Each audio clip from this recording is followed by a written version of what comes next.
ఆయనకి ముందు అసలు గుగ్గుల అన్న పేరు కలపలేదు. కలయనాయనార్ ఆయన పేరు. అమృతఘటేశ్వరుడు ఉన్న క్షేత్రంలో పుట్టారు ఆయన పేరు కలయ. అందుకని ఈయన పేరు కూడా కలయ అని పిలుస్తూ ఉండేవారు. ఈ కలయనాయనారికి ఒక లక్షణం ఉండేది. ఆయన చేసే పూజ ఏమిటో తెలుసా అండి?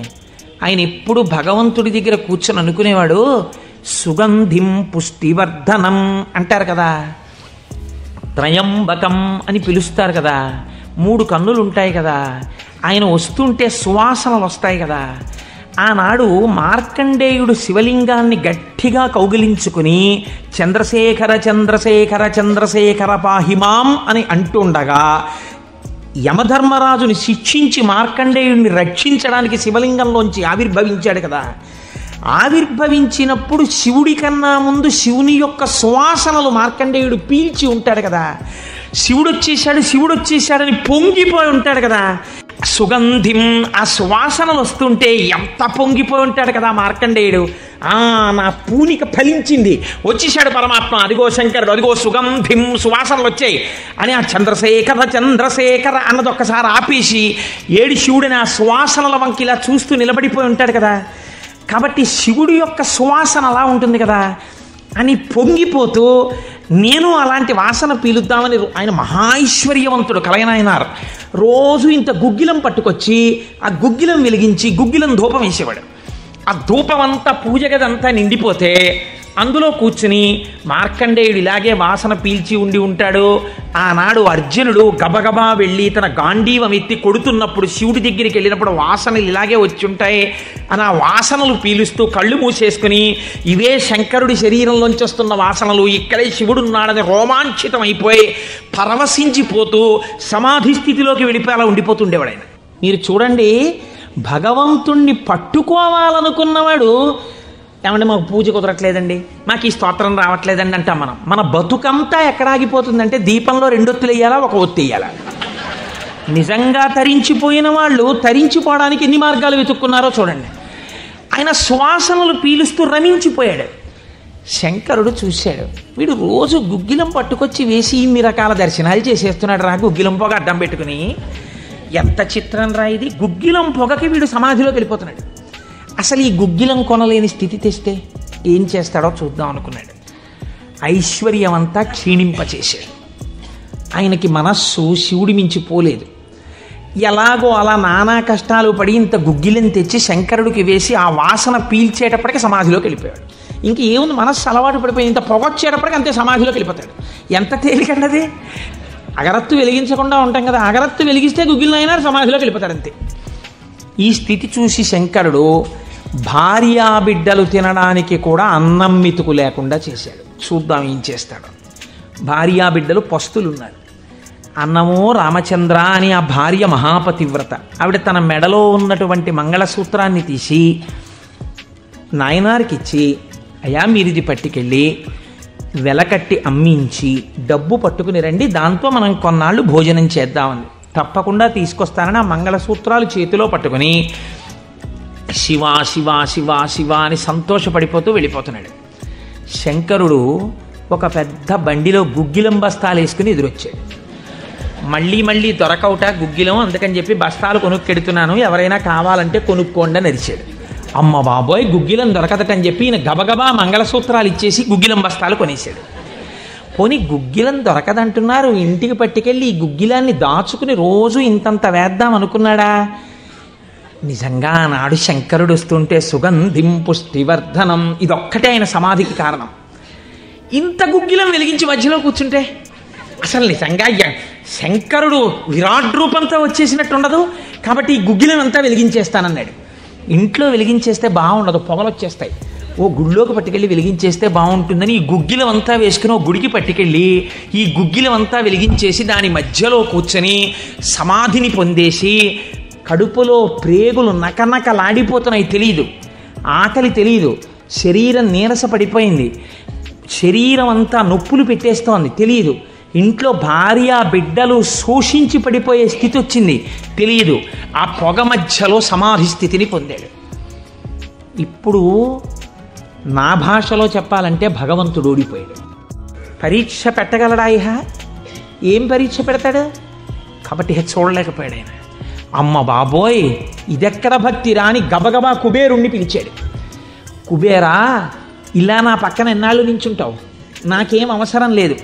అడిగో మహానుభావుడు చూసావా, గుగ్గిలం పొగ మధ్యలో కూర్చున్నాడు పెళ్ళం మంగళసూత్రాలు అమ్మేసి.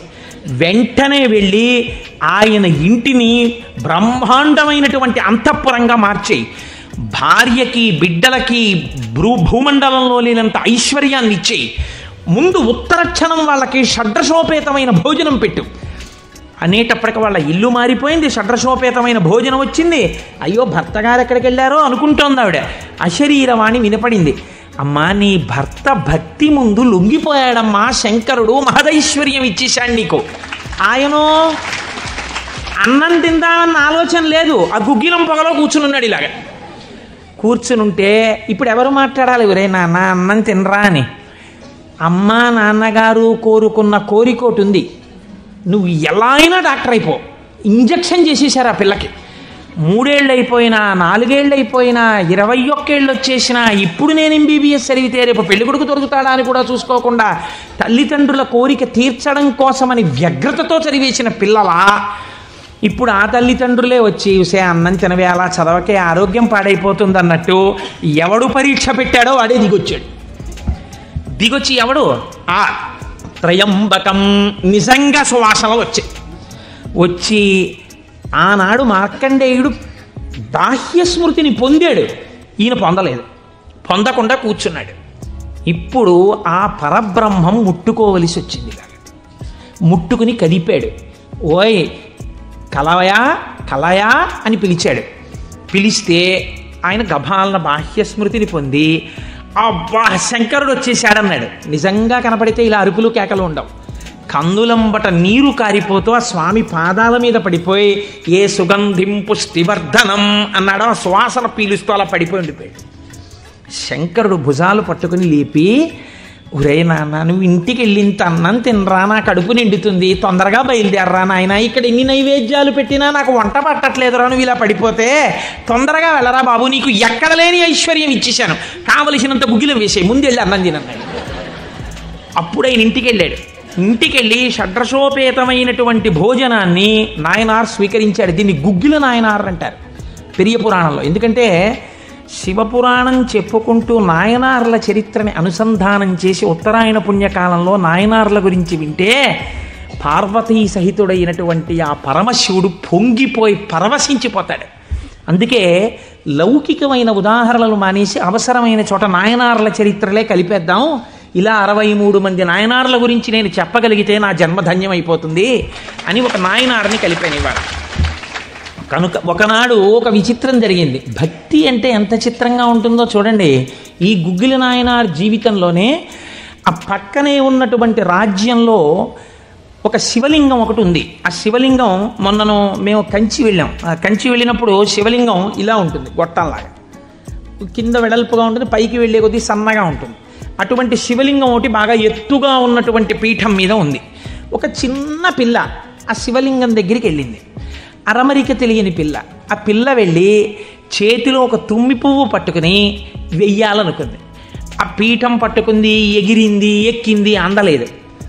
ఆ పిల్ల ఏడుపు మొదలెట్టింది. ఏడుపు మొదలెట్టి శివా శివా నువ్వు నాకు అందట్లేదు, పువ్వు ఎలా వేయనంది. శంకరుడు ఆ భక్తికి పరవశించిపోయాడు. ఇది భగవంతుడు దేనికి కట్టుబడతాడు? ఆ భక్తికి కట్టుబడతాడు. వెంటనే ఇలా ఉన్న శివలింగం ఇలా వంగిపోయింది. ఇలా వంగిపోతే ఆ పిల్లకేం తెలుసు శివలింగం వంగిపోయింది నా కోసం అన్నది. చిన్నపిల్ల పొంగిపోయి తప్పట్లు కొట్టేసి కాసేపు ఆడేసి 2 పువ్వులు వేసేసి వెళ్ళిపోయింది ఆ పిల్ల. మరునాడు యథాలాపంగా అనేక శివలింగాలు ఉంటుంటాయి కదా గుళ్ళో. ఈ శివలింగం వంగడంలో లోపల ఉన్న శివలింగం కూడా వంగిపోయింది. అర్చక స్వామి చూసి భయపడిపోయాడు. ఇదేంటి శివలింగం ఇలా వంగిపోయిందని మహారాజుకు తెలిసింది. ఇది ఏదో అరిష్టం జరుగుతుంది, శివలింగం వంగింది ఏమిటని భయపడ్డారు. ఈ శివలింగానికి వంపు దిద్దిలా పైకి తీయాలి. వాళ్ళకి ఉన్న తెలివితేటలు ఏమిటంటే ఈ వంగిపోయినటువంటి శివలింగానికి పెద్ద పెద్ద ఇనప గొలుసులేసి ఏనుగులకు కట్టి లాగించారు. ఇన్ని ఏనుగులు, ఇనపగులు, ఇవన్నీ నేను పుక్కిట పురాణాలు నా సొంతంగా చెప్తున్నాను అనుకుంటున్నారా? ఈ దేవాలయాలు ఉన్నాయి ఇప్పటికీ. నా జీవితంలో ఈశ్వరుడు అనుగ్రహిస్తే ఎప్పటికైనా ఈ 63 నాయనార్ల శివాలయాలు దర్శనం చేయాలని నా కోరిక. ఈ వంగిపోయిన శివలింగాన్ని ఇనప గొలుసులో పెట్టి ఏనుగులు లాగుతుంటే గొలుసులు తెగిపోయాయి. శివలింగం వంపు దిద్దపడలేదు. ఇది ఎవరో గుగ్గిల్ నాయనారికి చెప్పారు. శివలింగం వంగిందిట, ఇనప గొలుసులేసి లాగుతుంటే గొలుసులు తెగిపోతున్నాయిట. ఆయన ఎంత బాధపడిపోయి కింద పడి ఏడిచి దొల్లేశాడు. శంకరా, మీ కంఠానికి ఇనప గొలుసులేసి ఏనుగులతో లాగారా? ఎంత ఒరిసిపోయిందో ఆ కంఠమని.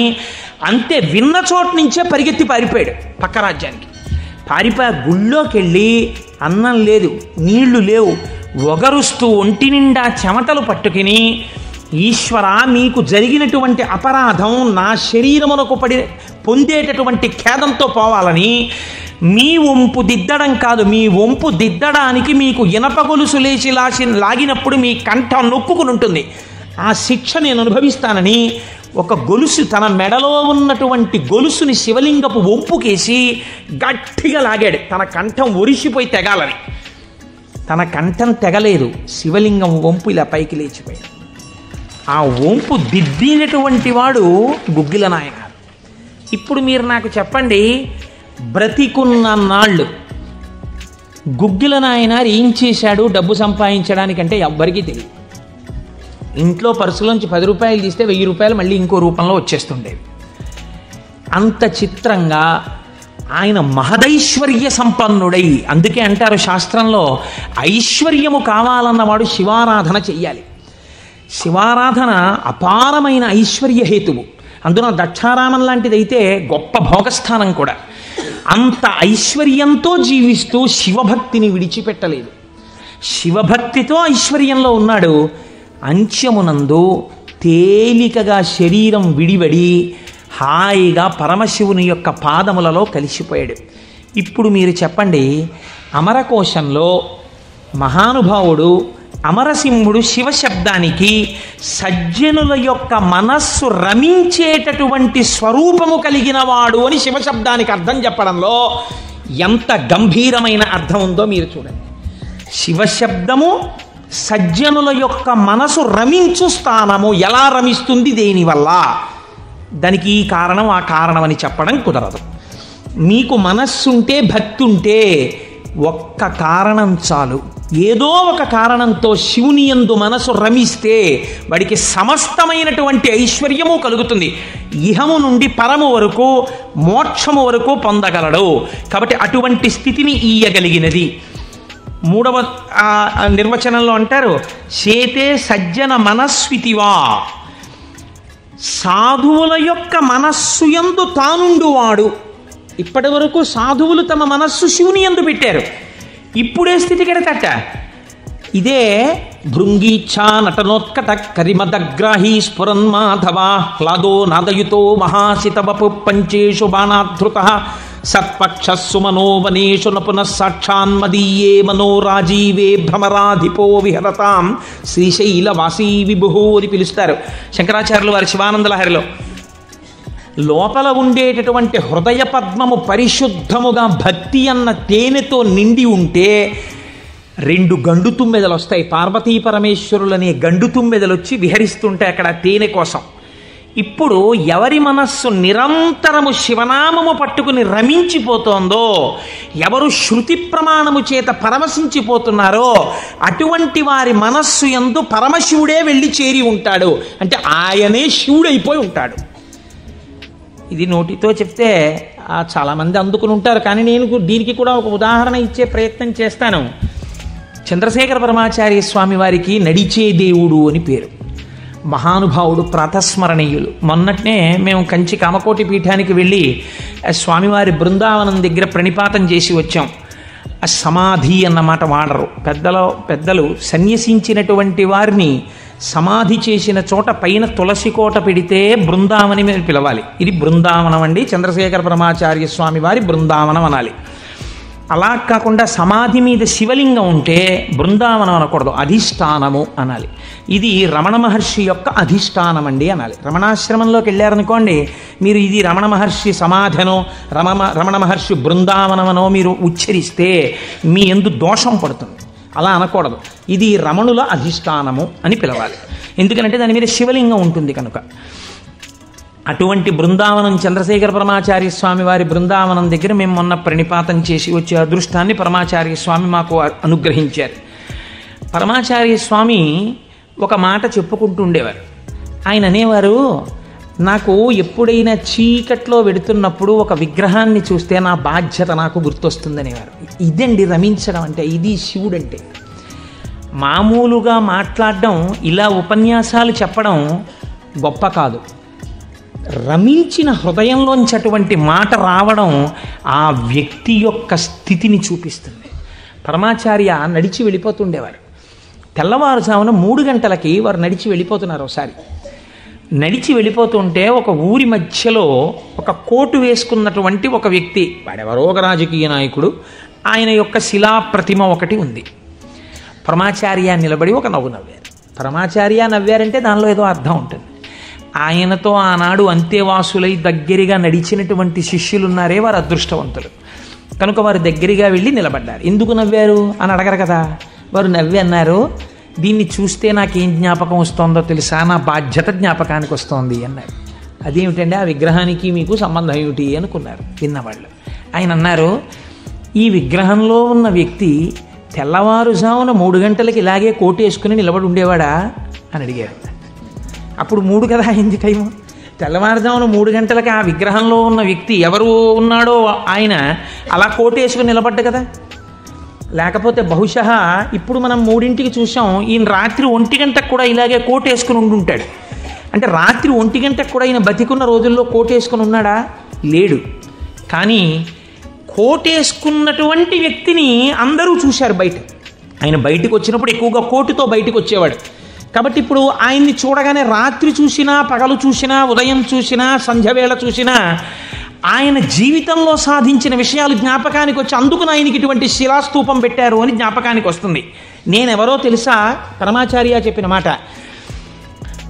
నేను కూడా ఇలా దండం పట్టుకుని, కమండలం పట్టుకుని నడిచి వెళ్ళిపోతుంటే భారతదేశమునకు 4 చెరగుల మళ్ళీ అవైదికమైన మతములు ప్రవేశించకుండా 4 పీఠములు పెట్టి చంద్రమౌళీశ్వరారాధన ఏర్పాటు చేసినటువంటి మహాపురుషుడైన శంకరాచార్య స్వామి వారి ప్రతిబింబంగా ఆ శిల తన జీవితాన్ని జ్ఞాపకం చేస్తే, శంకరులని జ్ఞాపకం చేసి నడువడిని నేర్పడానికి ఈ రూపంతో మేం తిరుగుతున్నాం. మా నడువడి ఎంత జాగ్రత్తగా ఉండాలో చూడండి అని పరమాచార్య ఆ స్తూపాన్ని చూసి చెప్పుకున్నారు. ఎంత భక్తో చూడండి నిజంగా వారిది. వారు ఒకనాడు శ్రీశైలం వెళ్ళారు. వెళ్ళినప్పుడు హటకేశ్వరంలో శంకరాచార్య స్వామి వారు తపస్సు చేసినటువంటి ప్రదేశం ఉంది. వారు ఆ హటకేశ్వరం దగ్గరికి వెడుతూ ఆ తపస్సు చేసిన ప్రదేశం దగ్గరికి ఒక సంస్కృత పండితుడిని పిలిచి వారు సంస్కృతంలోనే మాట్లాడుతూ ఉండేవారు.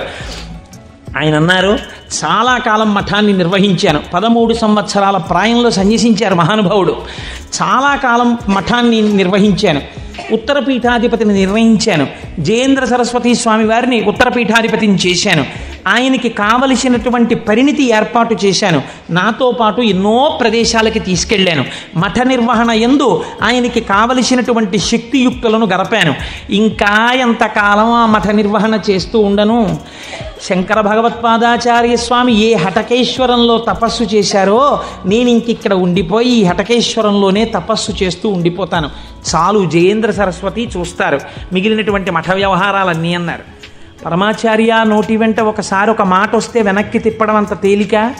ఆనాడు వారు హటకేశ్వరంలో ఉండిపోకుండా ఎంతమందో వెళ్ళి బతిమాలితే వారు మన ఆంధ్రదేశానికి వచ్చి పర్యటన చేశారు. ఆ సమయంలో చూడండి, ఎంత మఠాధిపత్యం ఉన్నా, శంకరాచార్య స్వామి వారి పరంపరాగతమైనటువంటి పీఠానికి ఆధిపత్యంలో ఉన్నా, ఇలా అడుగేస్తే జగద్గురు చంద్రశేఖర పరమాచార్య స్వామి వస్తున్నారని రోడ్లకి ఇరుపక్కల కొన్ని వేల మంది నిలబడి నమస్కారాలు చేసి నీరాజనాలు ఇచ్చినా వారికి దానికన్నా హటకేశ్వరంలో కూర్చుని శ్రీశైల మల్లికార్జునుడి గురించి తపస్సు చేసుకోవడం, జపం చేసుకోవడం ఇష్టంగా అనిపించింది. అంటే ఎన్ని ఉన్నా మనస్సు ఏది కోరింది? ఆ శివుణ్ణి కోరింది, గురువులైన శంకరాచార్యుల వారిని కోరింది. అలా కోరింది కాబట్టే ఈనాటికి వారు నడిచే దేవుడయ్యారు.